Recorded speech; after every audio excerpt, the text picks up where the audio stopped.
أعوذ بالله من الشيطان الرجيم بسم الله الرحمن الرحيم وإذا سألك عبادي عني فإني قريب أجيب دعوة الداعي إذا دعان فليستجيبوا لي وليؤمنوا بي لعلهم يرشدون۔ اے نبی، میرے بندے جب آپ سے میرے متعلق سوال کریں تو آپ بتا دیجئے کہ میں قریب ہی ہوں اور ان کی دعاؤں کو قبول کرتا ہوں جب مجھے وہ پکارتے ہیں۔ ان کو چاہیے کہ میرے حکم کو مانتے رہیں اور مجھ پر ایمان رکھیں، ممکن ہے کہ وہ نیک بن جائیں۔ حضرات،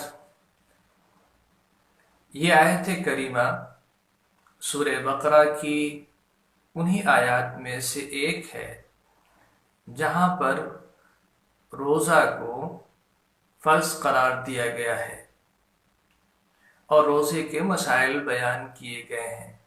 اسی بیچ میں یہ آیت ہے جس میں دعا کرنے کو کہا گیا ہے، اللہ کو پکارنے کو کہا گیا ہے، اللہ کے سامنے اپنی حاجتیں رکھنے کو کہا گیا ہے۔ اس کا مطلب یہ ہے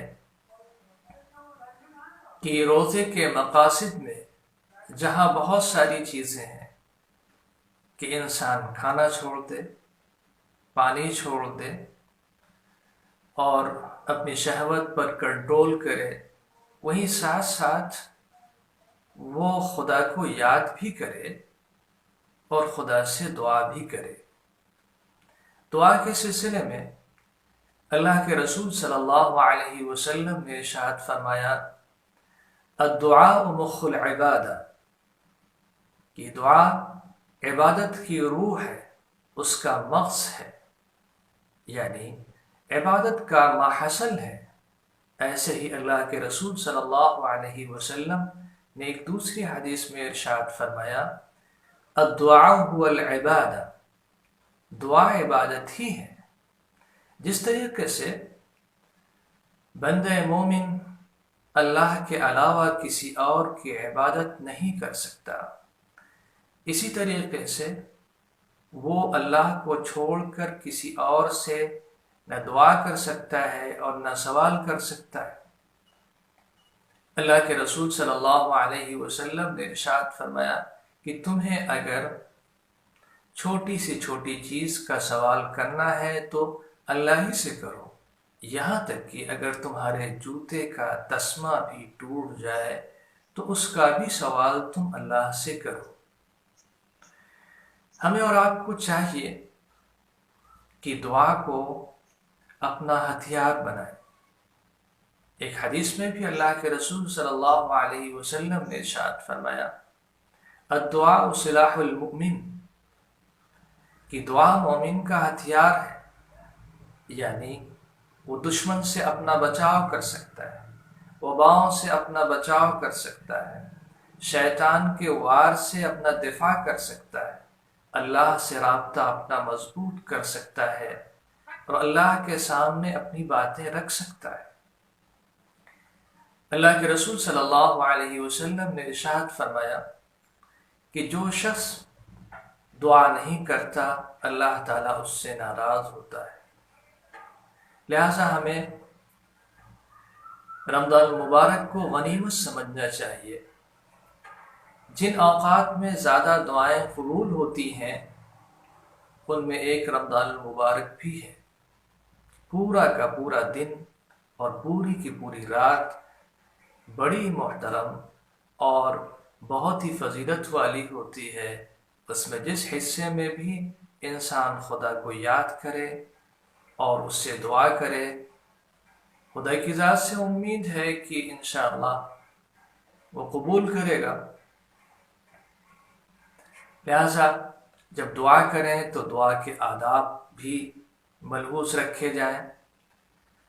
دعا کے سلسلے میں علماء نے لکھا ہے کہ جب کی جائے تو دعا کی قبولیت کا یقین ہونا چاہیے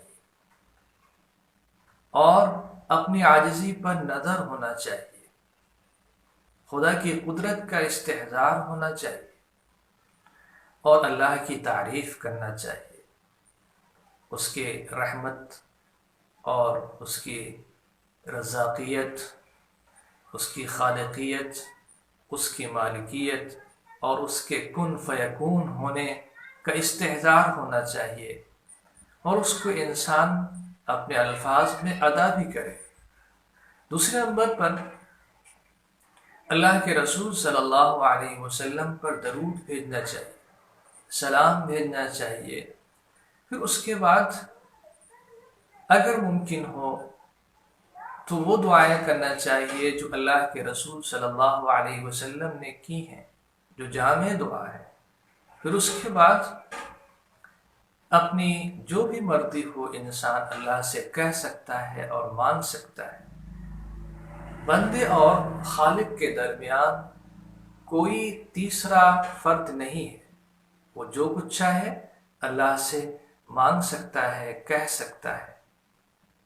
دوسرے مذاہب کی طرح اسلام میں ایسا نہیں ہے کہ انسان کو دعا کرنے کے لیے کسی سے سفارش کروانی پڑے گی، کسی کو وسیلہ بنانا پڑے گا، کسی سے پاس جانا پڑے گا، بلکہ وہ اپنی بات خدا کے سامنے کہہ سکتا ہے۔ دعا ایک ایسی عبادت ہے کہ انسان جب چاہے اس وقت کر سکتا ہے۔ ہمیں اپنا معمول بنانا چاہیے کہ ہم دعاؤں کی طرف توجہ دیں، خاص طور سے اس موقع پر کہ پورے ملک میں بلکہ پوری دنیا میں وبا پھیلی ہوئی ہے، ہر شخص پریشان ہے، انسان اپنے وسائل کو استعمال کرتے کرتے تھک گیا ہے، اس کی عقل کام نہیں کر رہی ہے، اس کے انتظامات ناکافی ہیں اور وہ پریشانیوں میں گھرا ہوا ہے۔ اللہ سے دعا کرنا چاہیے اور رقت کے ساتھ اور گڑ گڑا کر دعا کرنا چاہیے، اور اگر ممکن ہو تو 2 رکعت نفل ادا کرنے کے بعد اللہ سے دعا کی جائے۔